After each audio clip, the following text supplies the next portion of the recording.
ข้อแรกคือทุกอย่างมีทางแก้ไขเนาะข้อที่สองมันบอกว่าอย่าหลอกตัวเองท่านผู้ฟังในตำรับตำราเพิ่นบอกว่าหากเฮาเป็นคนขี้กังวลมีแนวโน้มจะหลอกตัวเก่าว่าที่กังวลใจเพราะกำลังคิดหาวิธีการแก้ปัญหาซึ่งในความเป็นจริงความวิตกกังวลบ่ได้ช่วยให้จัดการปัญหาอย่างได้ผลแถมซ้ำท่านผู้ฟังในทางตรงกันข้ามมันกลับส่งผลร้ายให้หนักกว่าเพราะทุกครั้งที่เราเกิดความกังวลความเครียดก็จะตยมาติดๆแล้วก็เจ้าความเครียดเนี่ยมันเป็นบ่อเกิดของสารพัดโรคร้ายโดยเฉพาะโรคที่เรากลัวกันถึงวันนี้คือโรคมะเร็งความเครียดมันก่อให้เกิดโรคมะเร็งเพราะฉะนั้นอย่าไปหลอกตัวเองอย่าหลอกตัวเองก็ให้อยู่กับความเป็นจริงเพื่อเข้าใจความเป็นจริงจะไปหลอกตัวเก่าอย่างเช่นเวลามันมีปัญหาเกิดขึ้นเอาละแทนที่จะแก้ปัญหากลับกลายเป็นไปสูบเหล้าสูบยาไปแอลไปเล่นเนื่อมันคลายเครียดคือมันกบเกลื่อนปัญหามันบ่ได้แก้ปัญหานี่มันเป็นการหลอกตัวเก่าไปวันๆแต่จะให้ดีก็คือตั้งสติมานั่งพอ นั่งคอยพิจารณาว่าปัญหามันเกิดจากอะไรอย่าง มันจะแก้อย่างไรนะอันนี้เป็นวิธีการที่มันถูกต้องท่านผู้ฟังถ้าเอาบักแก้ปัญหาหลอกตัวเก่ากบเกลื่อนมันไปวันๆนี่เนาะมันก็ทำให้ปัญหานั้นสะสมคือมันบ่หายไปไหนมันก็อยู่ที่หั่นเมื่อความเครียดมันยังคงอยู่มันก็บั่นทอนจิตใจวิทยาศาสตร์ท่านผู้ฟังโดยเฉพาะวิทยาศาสตร์สุขภาพมันเป็นมีการวิจัยออกมาบอกว่าคนที่มีความเครียดความวิตกกังวลสะสมมันจะทำให้ร่างกายนี้หลั่งสารออกมาก็คือสารแลคเตสนี้เป็นสารก่อมะเร็งทำให้คนเป็นมะเร็งสารนี้เป็นสารก่อความเครียดคือเครียดปุ๊บก็จะคือมีปัญหาและวิตกกังวลเนี่ยก็จะเกิดภาวะเครียดเนี่ยมันเกิดจากสารเคมีที่มันหลั่งออกมาจากร่างกายก็คือสารแลคเตสนี้เป็นสารก่อมะเร็งแต่ถ้าเราเครียดเราคลายความเครียดได้สารที่มันจะหลั่งออกมาก็คือสารเอนโดรฟินก็จะไปล้างไปกัดไปกินไปเป็นเพราะว่ากำจัดสารแลคเตสให้มันออกไปทำให้เราบ่เครียดทำให้สุขภาพดีถ้าเราทำให้สารเอนโดรฟินหลั่งบ่อยๆเนี่ยชีวิตเราจะดีเราจะมีความสุขแต่ถ้าเราทำให้สารแลคเตสคือสารแห่งความเครียดหลั่งบ่อยๆเนี่ยเราก็จะเป็นโรคร้ายเพราะนั้นอย่าหลอกตัวเองพอคอยปัญหาและแก้ปัญหาให้มันตรงจุดอันนี้ข้อที่2ท่านผู้ฟังข้อที่3เพิ่นบอกว่าอย่าวิตกจริตเพิ่นบอกว่าควรเอาสมองอ่อนๆเนี่ยไว้กึดในเรื่องที่มันเป็นประโยชน์มากกว่าที่จะเสียเวลาตั้งคำถามนะ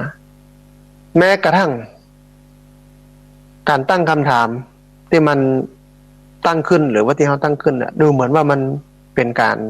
บ่ประมาทเป็นการเตรียมตัวเป็นการเสาะหาคำตอบเพื่อนำไปสู่การแก้ไขแต่เมื่ออยู่ในสภาวะวิตกกังวลเนี่ยเรามักจะเกิดในแง่ลบเสมอซึ่งทำให้เกิดอาการวิตกจริตตยมาดังนั้นเพิ่นบอกว่าจึงบ่ควรเสียเวลาในการคาดเดาล่วงหน้ากับเรื่องที่มันไร้สาระนั่นหมายความว่าเวลามันเกิดปัญหาขึ้นมาจะไปกึดถ้าเป็นภาษาธรรมะก็คือสังขารปรุงแต่งถ้ามันเป็นอย่างนั้นเนาะมันเป็นอย่างอี้เนาะมันอย่างนั้นนะมันยังบ่เกิดด้วยนะเกิดไปสปะสปิสเปดนำไปสู่ความวิตกกังวลเครียดทั้งที่ปัญหานั้นยังเกิดขึ้นกับเรื่องเกิดไปละปรุงแต่งไปละยาวไปเป็นเรื่องเป็นราวเองนะมันก็ทำให้เครียดมันทำให้วิตกกังวลเพราะฉะนั้นอย่าวิตกกังวลแต่ก็ไม่ได้หมายความว่าจะเบิ่งฮอกึดเพื่อนำไปสู่การป้องกันและแก้ไขนะถ้ากึดที่นำไปสู่การป้องกันและแก้ไขที่มันถูกต้องเนี่ยมันต้องกึดบนฐานของสติกึดแล้วก็จบตัดได้ปิดได้จบได้แต่ถ้ากึดแล้วบ่จบเนี่ยมันก็จะนำมาสู่ความวิตกกังวลข้อนี้นะเรื่องนี้ก็เกิดเติงหากำคำสอนของนโปเลียนโบนาปาร์ตซึ่งเป็นนักรบนัก ต่อสู้ที่ยิ่งใหญ่ของทางยุโรปเปิ้นบอกว่าชีวิตจะเจริญรุ่งเรืองได้เนี่ยมันต้องทำสมองอ่อนๆให้มันเหมือนลิ้นชักท่านผู้ฟังลองคิดตัวจะเนี่ยจะได้ให้สมองเขามันเหมือนลิ้นจักการใช้ลิ้นจักเนี่ยเขาจะใช้ป้องไหนจันไหนช่องไหนเขาก็ดึงช่องนั้นออกมาเขาบ่สามารถที่จะดึงได้ทั้งหมดทุกช่องถ้าดึงได้ดึงทุกช่องดึงทั้งหมดเนี่ยมันจะได้ใช้ได้จันเดียวก็คือจันแรกจันบนสุดจันบนสุดจันอื่นๆใช้บ่ได้เลยเพราะมันถูกจันที่หนึ่งที่สองที่สามที่ห้าที่หกที่เจ็ดที่แปดที่เก้าที่10บังไว้หมดเลยนโปเลียนโบนาปาร์ตบอกว่าเขาใช้จันไหนเขาก็ดึงออกเฉพาะจันนั้น เมื่อใช้แล้วเขาก็ปิดแล้วก็นิ้วคืนไปอู้ถึงลิ้นจักนะก็เหมือนกันท่านผู้ฟังกึดวางแผนล่วงหน้ากึดป้องกันและแก้ไขไว้เมื่อกึดเสร็จแล้วก็ปิดเก็บไปกึดเรื่องอื่นต่อมันก็จะบิตกกังวลแต่จะยากอย่างอี้ได้เนี่ยจิตใจต้องเข้มแข็งจิตใจจะเข้มแข็งได้เนี่ยต้องมีสติต้องมีสมาธิสมาธิจะเกิดได้สติจะเกิดได้กับต่อเมื่อเกิดจากการลงมือทำเจริญสติเจริญสมาธิในชีวิตประจำวันนั่งสมาธิมันก็จะทำให้เราเบาวิตกกังวลมันจะแก้เรื่องของอย่าวิตกจริตได้นะฮะข้อที่สี่ เพิ่นบอกว่าต้องยอมรับความไม่เที่ยงยอมรับความไม่เที่ยงความไม่เที่ยงเนี่ยมันเป็นหนึ่งในกฎไตรลักษณ์ท่านผู้ฟังซึ่งเป็นหลักธรรมทางพระพุทธศาสนาก็คืออนิจจังหมายถึงมันบ่เที่ยงมันแปรเปลี่ยนมันแปรปรวนมันบ่เหมือนเดิมนะบุคคลจึงควรตั้งอยู่ในความบ่ประมาทเป็นว่าอย่างนั้นนะแล้วก็เรียนรู้ที่จะอยู่แล้วก็อดทนกับความบ่แน่นอนเพราะการยอมรับในสิ่งที่บ่คาดคิดที่เกิดขึ้นในชีวิตจะช่วยให้บ่ทุกข์จนเกินไปท่านผู้ฟังแล้วก็ความวิตกกังวลก็จะน้อยลงส่งผลให้เรามีความสุขนักขึ้นอันนี้คือยอมรับความจริงยอมรับสัจธรรมถ้าแห่งกรรมหนึ่งก็คือว่าเข้าใจเห็นรู้ความเป็นจริงของสิ่งทั้งหลายเมื่อหูเมื่อหันเมื่อเข้าใจมันก็จะเกิดการยอมรับเพิ่นก็เลยบอกว่าต้องยอมรับความไม่เที่ยงยอมรับการเปลี่ยนแปลงมองว่าการเปลี่ยนแปลงเนี่ยมันเป็นเรื่องธรรมดาหลวงพ่อพุทธทาสใช้คำว่าตถาตาคือมันเป็นเช่นนั้นเองก็คือมันเป็นอย่างเงี้ยได้ก็มีได้มีเสียมีดีมีชั่วมีสุขมีทุกข์เป็นเรื่องธรรมดาแต่ยอมรับความเที่ยงไม่มีอะไรเที่ยงแท้แน่นอนยั่งยืนจีรังนะอันนี้มันจะทำให้เราคลายความวิตกกังวลบ่เครียดอันที่ห้าท่านผู้ฟังเพิ่นบอกว่าอย่าเก็บกดความวิตกกังวลเพิ่นบอกว่าเมื่อเริ่มรู้สึกวิตกกังวลในบางเรื่องก็อย่าพยายามต่อสู้หรือว่าฝืนที่จะบักเก็บมันมาคิดเพราะอะไรอย่างเพราะเมื่อพยายามกดไว้พยายามทับไว้ที่สุดแล้วมันก็จะเด้งกลับเข้ามาแหงหนักกว่าเดิมมันจะเด้งกลับมาแหงหนักกว่าเดิมวิธีที่ควรทำก็คือเผชิญหน้ากับมันด้วยการเฝ้ามองแล้วก็รับรู้แต่บ่เอาใจไปผูกพันกับมันหรือเอาจิตเข้าไปปรุงแต่งกับมันแล้วก็ข้ามพ้นไปทำกิจกรรมอื่นๆที่มันเป็นประโยชน์ได้ช่วยให้ใจมันเบิกบานนะกิจกรรมที่ทำให้ใจมันเบิกบานมีหลายกิจกรรมเขาก็ไปทำหมายความว่าปัญหาที่เข้ามาเนี่ยเรา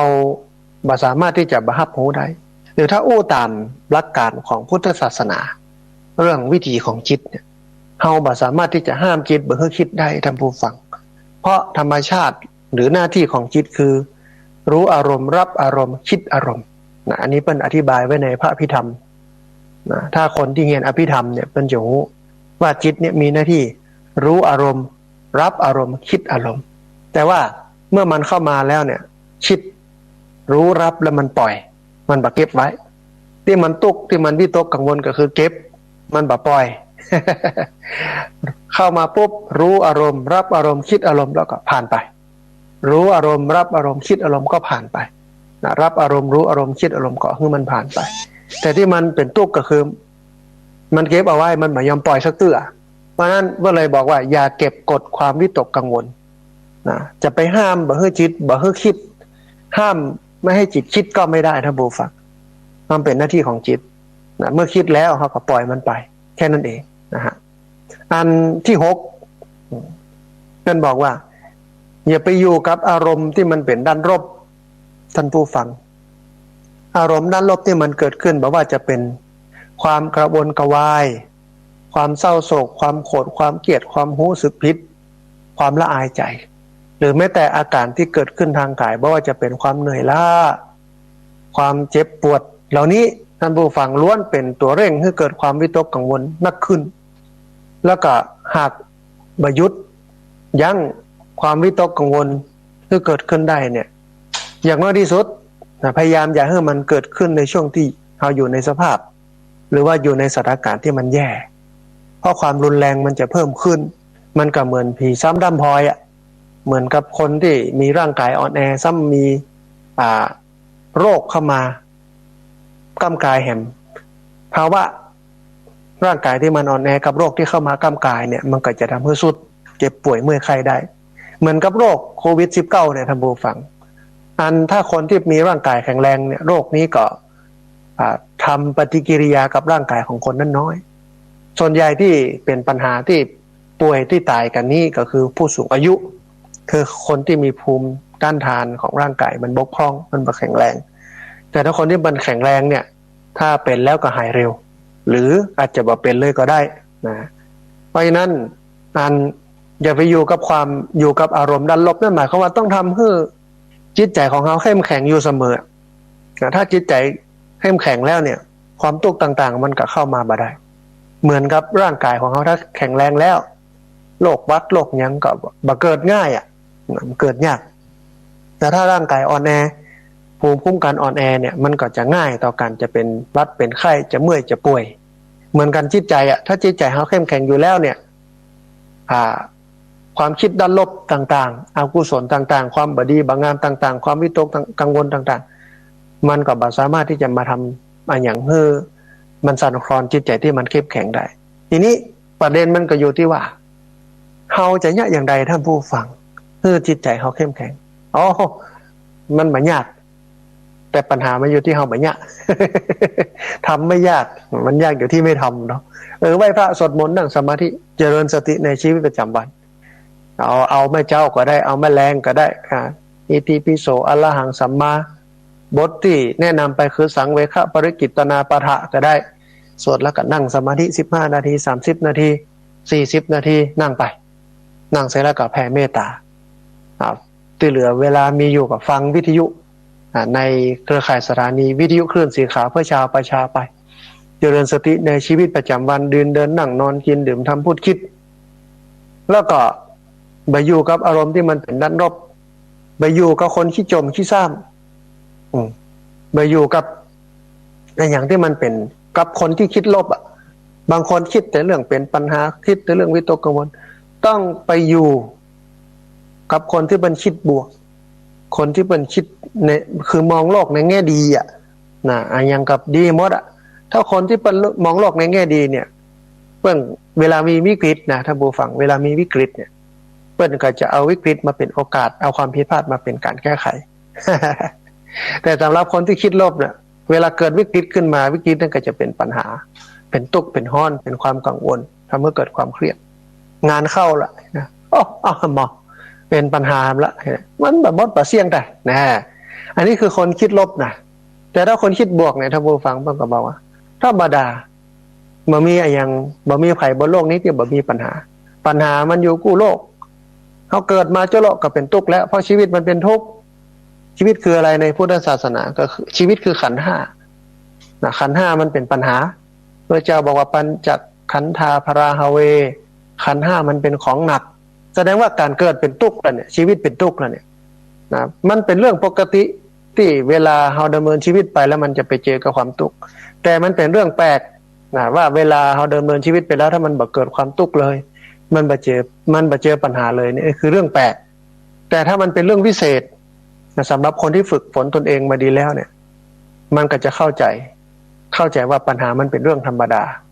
มันเป็นเช่นนั้นเองแล้วก็อยู่กับปัญหาโดยที่บ่ทุกข์อยู่กับทุกข์โดยที่ไม่ทุกข์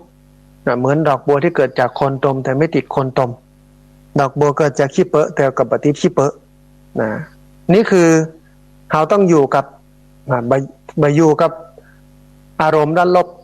ต้องอยู่กับอารมณ์ด้านบวกอยู่กับคนคิดบวกอยู่กับคนคิดสร้างสรรค์อันนี้ข้อที่6ท่านผู้ฟังข้อที่7แบ่งเวลาจัดการเรื่องที่กังวลมันบอกว่าในเมื่อมีสิ่งที่ยังต้องคุ้นคิดเป็นกังวลเราก็ควรหาทางรับมือกับมันอย่างชันฉลาดด้วยการแบ่งเวลาให้กับเรื่องนั้นโดยเฉพาะคือแก้ปัญหาให้มันอันเบ็ดเสร็จให้มันหายไปหมายความว่าต้องให้เวลาในการจัดการกับมันเอาเวลาเนี่ยไปใช้กับการจัดการปัญหาให้มันหมดไปเนี่ยการจัดการปัญหาของคนณวันนี้ท่านผู้ฟังมันมี2อย่างเนาะ1จัดการกับปัญหาเลยแก้เลยเหมือนกับพุทธเจ้าสอนเหตุเกิดที่ไหนก็แก้ที่นั่นเหตุเกิดที่ไหนก็แก้ที่นั่นพระเจ้าเป็นคนชัดเจนกับเรื่องนี้มากท่านผู้ฟังเวลาเกิดปัญหาก็แก้ปัญหาเลยปัญหามันอยู่ที่ไหนปัญหามันอยู่นี่ก็แก้ทันทีนี่คือแบ่งเวลาจัดการกับเรื่องที่มันกังวลแต่แถมอันหนึ่งการแก้ปัญหาของคนคือกบเกลื่อนกับปล่อยปัญหามันยืดเยื้อเรื้อรังอยู่นั่นน่ะปัญหามันก็เป็นกรวดทรายในรองเท้ายกตัวอย่างคนที่ไปมีความตุก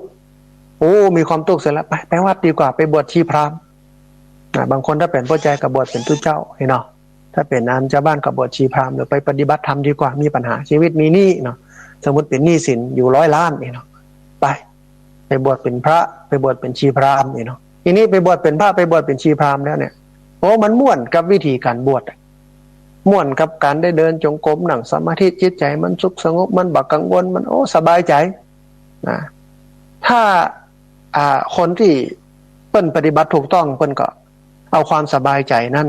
เอาความสุขที่เกิดขึ้นจากการได้ศึกษาและปฏิบัติธรรมนั้นแบ่งเวลามาเคลียร์ปัญหาไปแก้ปัญหาให้มันเคลียร์ไปเฮียบ่ให้มันค้างอยู่หันแต่บางคนเลือกที่จะกบเกลื่อนก็คือเอาละเข้าวัดปฏิบัติธรรมเดินจงกรมนั่งสมาธิมีความสุขอยู่กับศีลกินกับธรรมไปปัญหามันบ่ได้รับการแก้ไขปัญหามันก็ยังอยู่หั่นนี่ก็ยังอยู่10 ล้านนั่นถ้าวิธีการที่2เนี่ยเป็นวิธีการสร้างความสุขลดความทุกข์ของชาวพุทธเนี่ยมันก็เป็นวิธีการที่ผิดเพราะมันบ่ได้รับการแก้ไขโดยสิ้นเชิงมันเป็นการกบเกลื่อนนะท่านผู้ฟังหลายคนเป็นอย่างนั้นแต่บอกองไปปฏิบัติธรรมมันม่วนเท่ากับม่วนแต่เพราะมันบ่วิตกกังวลมันอยู่กับศีลกินกับธรรมโลกแต่ปัญหาก็คือว่านี่10 ล้านมันยังมีอยู่เพราะนั้นวิธีการก็คือว่าเอาละตุกใจบ่ม่วนใจไปศึกษาและปฏิบัติธรรมอยู่กับวัดอยู่กับศีลกินกับธรรมอันนั้นถูกต้องแต่พอมีความสุขมีความสงบจิตใจร่างกายพร้อมแล้วก็ต้องออกไปแก้ปัญหาก็คือไปเสาะหาสตางค์ใส่หนี้เพิ่น ไม่ใช่อันมัวไปอยู่กับวัดกับว่าม่วนกับศีลกินกับธรรมเดี๋ยวสักกรรมหมายสารมาก็โดนยับสึกเนี่ยอยู่บ่ม่วนล่ะเหตุเกิดที่ไหนก็ต้องแก้ที่นั่นแก้ให้มันตรงเหตุตรงเหตุเกาถูกที่คันเนาะแบ่งเวลาจัดการเรื่องที่มันกังวลอันนี้ข้อที่7นะฮะข้อที่8เพิ่นบอกว่าอยู่กับปัจจุบันขณะท่านผู้ฟังเพิ่นบอกว่าการใช้เวลามกมุ่นเฝ้ากังวลกับสิ่งที่ยังบ่เกิดขึ้นในอนาคตหรือไปจมอยู่กับอดีตไปเสียอกเสียใจไปกึดกินแหนงกับเรื่องที่มันผ่านมาแล้วเนี่ยมันทำให้เหลือเวลาน้อยลงกับความสุขที่มันเกิดขึ้นในปัจจุบันดังนั้นจะไปจดไปจ้องหรือว่าไปจดจ่ออยู่กับเรื่องราวที่มันเป็นกังวลขอเฮาโฟกัสในสิ่งที่มันกำลังทำอยู่ในเวลานั้นเวลาเฮาเนี่ยยังอยู่ก็อยู่กับปัจจุบันนี้ข้อนี้เนี่ยเปิ้นเปรียบเทียบไว้ว่ามันก็เหมือนกับแมวยับหนูถ้าเฮาไปวิตกกังวลกับเรื่องอดีตคือหนูวิ่งไปแล้วผ่านหน้าเฮาไปแล้วเฮาก็ติแมวเนี่ยเฮาสมมุติเฮาเป็นแมวเนาะหนูวิ่งเลยเฮาไปแล้วปุ๊บเฮาก็ติมันจะไปถูกยังไงเพราะมันวิ่งไปแล้วอันนี้คือเรื่องอดีตนะเรื่องอนาคตกำลังนั่งอยู่เฮาเป็นแมวนั่งอยู่หนูยังมาบ่ถึงกับเรือกำลังล่นมายังบ่ถึงกับเรือห่างเฮาสักวานึงเนี่ย ก็จะถึงเขาจะประมาณหนึ่งว่าเขาติเหียก่อน มันก็มาได้อันนี้เป็นเรื่องอนาคตแต่ถ้ามันหนูมันอยู่ซองหน้าเขาล่นมาจับจังหวะซองหน้าเขาติปั๊บมันได้เลยเพราะฉะนั้นคืออยู่กับปัจจุบันพระเจ้าได้ตรัสชัดเจนว่าอาทิตังนาคัมมยะนปฏิกังเขณอนาคตังปัจจุปันนังอดีตท่านผู้ฟังมันเป็นสิ่งที่ล่วงพ้นไปแล้วมันไม่สามารถที่จะ กลับไปแก้ไขอย่างได้อนาคตนี่นะมันก็ยังมาถึงเตรู้มันยังมาไม่ถึงเขาก็บ่สามารถที่จะไปไปทำมาอย่างไรแต่ปัจจุบันขณะเนี่ยมันได้เขาทำได้ก็อยู่กับปัจจุบันนะอยู่กับที่มันมีมันเป็นอย่าไปวิตกกังวลอย่าไปห่วงหวนหาอดีตอย่าไปคำนึงถึงอนาคตแต่กำหนดอยู่กับปัจจุบันมันมีกรรมของนักปฏิบัติธรรมที่เพิ่นว่าไว้นะตัดอดีตหยุดอนาคตกำหนดกับปัจจุบันเนี่ยนะเพิ่นว่าอย่างนั้นนะตัดอดีตหยุดอนาคตแต่กำหนดอยู่กับปัจจุบันมันก็จะทำให้เราคลายความวิตกกังวลได้ข้อที่9มันบอกว่า หยิบความกังวลออกจากสมองท่านผู้ฟังบ่อยครั้งที่ความวิตกกังวลมันอาจจะทำให้เรานอนบ่หลับปิ้นซ้ายปิ้นขวาปิ้นหน้าปิ้นหลังลุกไปกินน้ำเข้าห้องน้ำอย่างใดก็ได้นอนบ่หลับเพราะอย่างเพราะสมองเนี่ยมันมัวแต่คุ้นคิดถึงปัญหาและก็หนทางแก้ไขจนกระทั่งร่างกายอยู่ในสภาพอิดโรยแล้วก็นอนบ่หลับมันนอนหลับบ่เพียงพอวิธีหนึ่งที่จะจัดการได้ก็คือเตรียมปากกาเตรียมกระดาษไว้ที่มันอยู่หัวเตียงเอาวางไว้ฮะนี่เมื่อ รู้สึกนอนบ่หลับ ก็เขียนสิ่งที่ต้องทำในวันพุธลงไปนะรวมถึงเรื่องที่มันเป็นกังวลเขียนไป อย่างพ้องที่เป็นกังวลแล้วอย่างเงี้ยอย่างพ้องวันพุธการเนี้ยอย่างอี้เนี่ยมันเป็นเปรียบเหมือนการยิบความกังวลออกจากสมองมาวางไว้ทางนอกมันก็จะช่วยให้รับง่ายขึ้นอันนี้เป็นวิธีการหนึ่งนะที่เพิ่นแนะนำมาเวลาเครียดวิตกกังวลนอนบ่หลับก็เขียนลงไปนะใส่ในกระดาษท่านเขียนวิตกกังวลเรื่องนี้แนวทางแก้ไขอย่างได้ว่าไปเอาวางไว้บนหัวเตียงแล้วก็หลับอันนี้เป็นวิธีหนึ่งเป็นการยิบความวิตกกังวลออกจากสมองอันที่สอง เจริญสติในการนอนราบไปเลยเสร็จแล้วก็เอามือกุมไว้ที่ท้องมาพอลมหายใจเวลาท้องปองขึ้นมาก็ปองเนาะเวลาท้องยุบก็ยุบเนาะอยู่กับปองกับยุบเนี่ยพองเนาะยุบเนาะพองเนาะยุบเนาะพองเนาะยุบเนาะถ้าจิตมันแวบออกไปก็ดึงมาที่ปองยุบนี้เพื่อจิตเป็นสมาธิเมื่อจิตเป็นสมาธิแล้วจิตใจมันจะผ่อนคลายแล้วก็เริ่มรู้สึกจะรับสบายละนะได้2วิธีการเนาะ อันที่10เพื่อนบอกว่าจะคลายความวิตกกังวลได้เนี่ยต้องเปลี่ยนจากถ้าหากเป็นฉันจะนะอันที่10นี่นะ ถ้าจะคลายสมมาท่านผู้ฟัง ถ้าจะคลายความวิตกกังวลได้เนี่ยต้องเปลี่ยนจากถ้าหากเป็นฉันจะหมายความว่าการจะจัดการกับความวิตกกังวลได้เนี่ยต้องรู้จักหน้าตาของความวิตกกังวลนั่นเนี่ยก่อนข้อเปิ้ลก็บอกว่ามันต้องจดเรื่องวิตกกังวลที่มันเกิดขึ้นอย่างย่อๆลงในสมุดบันทึกทุกครั้งเช่นเนี่ยอย่างเงี้ยประมาณสัก 1-2 อาทิตย์จากนั้นลองอ่านทบทวนเพราะว่าสิ่งที่กังวลส่วนใหญ่น่าจะเป็นเรื่องถ้าหากนะถ้าหากถ้าหากว่ามันเป็นอย่างอี้เหรอถ้าหากว่ามันเป็นอย่างนั้นเหรอนะทีนี้เมื่อมีเรื่องถ้าหากเนี่ยมันก็จะบอกว่าถ้าหากเป็นอย่างอี้เขาจะแย่อย่างอี้เอาฉันจะไปใส่ต่อจากถ้าหากแต่ที่ผ่านมาเนี่ยมันแบบมีฉันจะ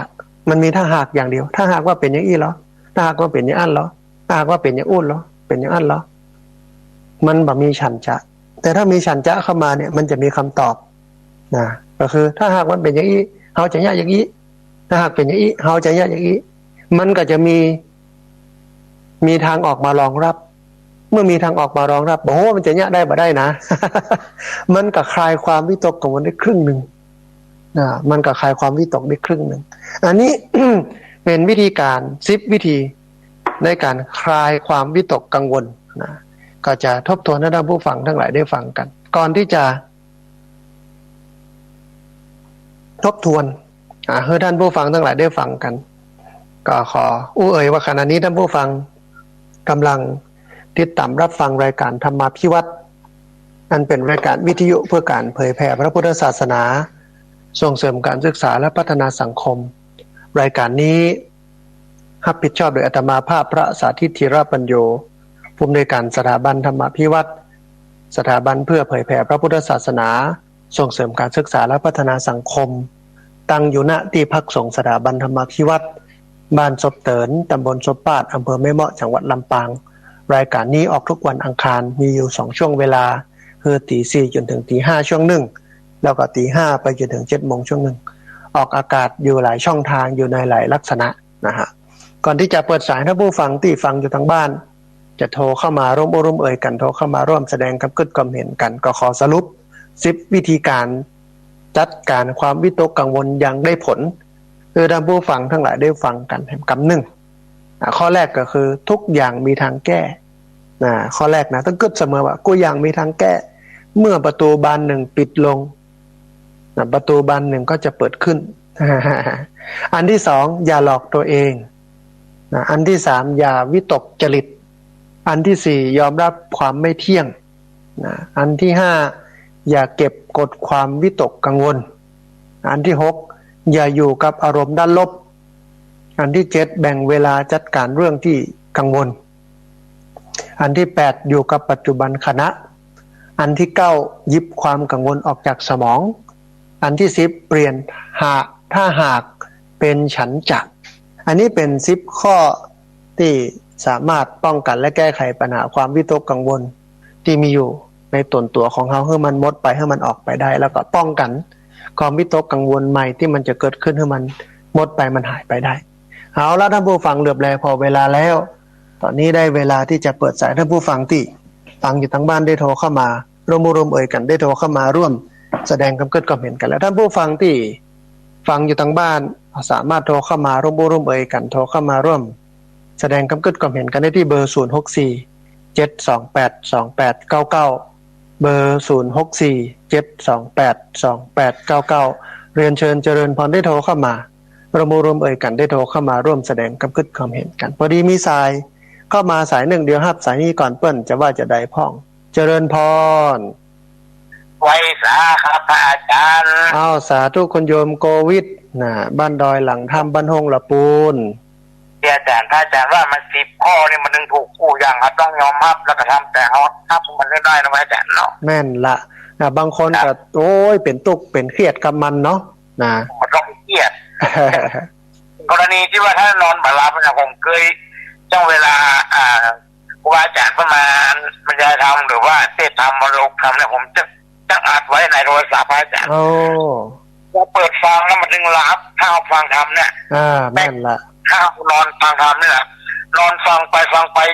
จิตใจเขาเนี่ยมันจดจ่ออยู่ที่อย่างฟังธรรมแล้วใช่ไม่จะรับเคิร์มแล้วรับไปเองอาจารย์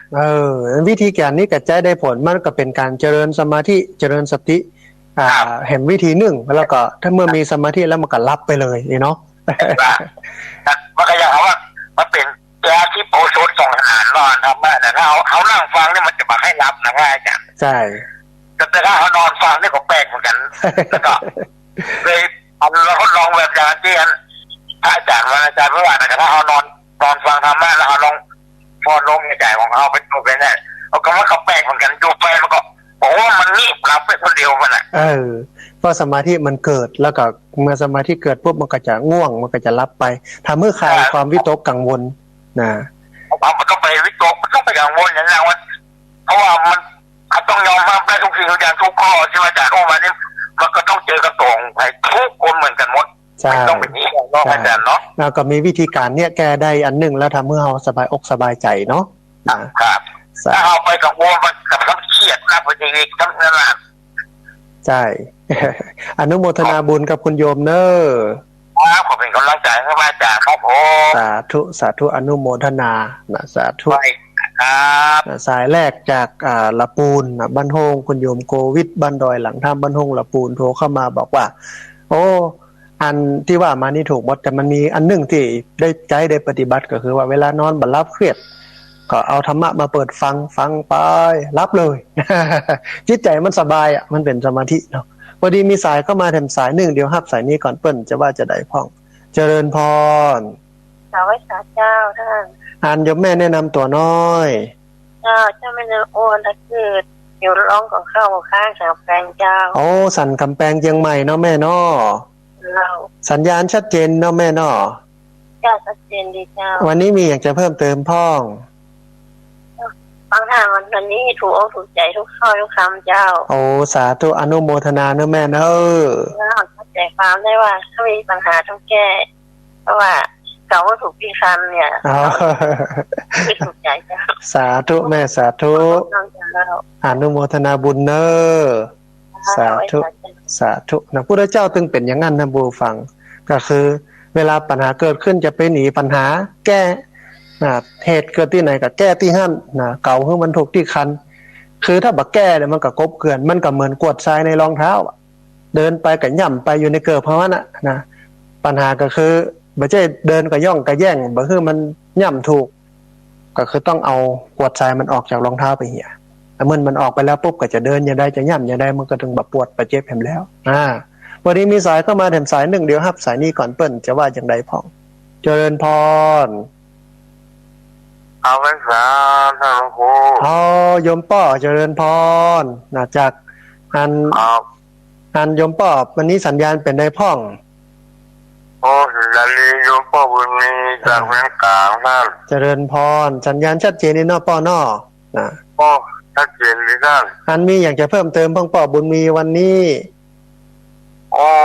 นี่ฟังท่านโอ้ท่านถูกพ่อละ ม่วนอกม่วนใจได้ข้อคิดข้ออ่านนะป้อเนาะนะ สองสิ่งที่มันดีเราทราบมาจากใจ โป่งเอาไปปลดออกไป เอาแต่สิ่งดีๆเข้ามานะป้อเนาะนะ ตั้งใจให้สบายสบายร่างกายเล่นดี แม่นละแม่นละ แต่ว่าครับเป็นร่างกายท่านเลือ โอ้สาธุอนุโมทนาบุญเนอสาธุนะป้อบุญมีนะจากการตังจอมตองจากดอยอินทนนท์นะแถวนั้นเพราะว่าป้อเปิ้นขายครัวอยู่ที่น้ำตกแม่กลางนะตอนนี้เปิ้นก็เริ่มละเปิดการท่องเที่ยวที่ผ่านมานี่ถ้าจะแย่ เพราะเปิ้นปิดแต่บ่คือไปแอวไปแหวงที่ไหนขายครัวขายของก็บ่ได้นะถึงจะเป็นอย่างนั้นนะป้อเปิ้นก็บอกว่าจะไปกังวลหยิบเอาความวิตกกังวลออกไปจากอกจากใจนะมันก็จะสบายใจมันเป็นอย่างนั้นอ๋อนี่คือใจธรรมะมาประกอบนะในการดำเนินชีวิตเนาะพอดีมีสายเข้ามาแถมสายหนึ่งเดี๋ยวฮับสายนี้ก่อนเปิ้นจะว่าจะได้พ่องเจริญพร ไว้จ๋าเจ้าไม่จันฟ้องเลย แม่จันฟองแจ้ห่มลำปาง เจ้า การสัญญาณเป็นได้พ่องแม่วันนี้ ชัดเจนดีเจ้า โอ้ชัดเจนดีเนาะมีอย่างจะเพิ่มเติมพ่องแม่ เวลาหนังให้มาขึ้นเจ็บกระป๋อง500มันหนังอย่างไร อ๋อมันเป็นสภาวะธรรมที่เกิดขึ้นจากสมาธิอันเวลามันน้อยเดี๋ยวถ้าครั้งต่อไปจะอธิบายเรื่องนี้ให้ฟังกันแล้วกันเนาะแม่เนาะมา เจ้า เราฟังเนอะแม่เนอะอาคารหน้านะ เจ้าเจ้า สาธุสาธุอนุโมทนา มันประจวบเหมาะกับโยมที่เปิ้นบอกว่าพระอาจารย์เอาเรื่องการปฏิบัติธรรมมาอู้ด้วยเหรอแล้วก็วันนี้แม่ฟองเจห่มลำปางเปิ้นบอกว่านั่งสมาธิแล้วรู้สึกว่าตัวมันเบามันลอยโย่งๆมันเป็นอย่างไรฮะเนาะเดี๋ยวเอามาอู้กันในวันอังคารหน้ากันนะเรื่องของการปฏิบัติธรรมนะปฏิบัติธรรมให้ถูกทางในวันอังคารหน้าพอดีมีสายเข้ามาแถมสายหนึ่งเดี๋ยวฮับสายนี้ก่อนเปิ้นจะว่าจะได้พองเจริญพร ให้ตาเจ้าท่านพระครู อ่านคุณโยมแนะนำตัวน้อย ยายแดงเจ้าปะคอยใต้เชียงใหม่ ป่าคอยใต้เชียงใหม่อำเภอเมืองกะโยมแม่ เจ้า อำเภอเมืองเนาะเป็นยังไงพ่อแม่สัญญาณวันนี้ชัดเจนดีเนาะ ชัดเจนดีเจ้า ชัดเจนเนาะมีอย่างจะเพิ่มเติมเพิ่งวันนี้ เข้าใจดีกูอย่างฟังแล้วสบายใจเนาะ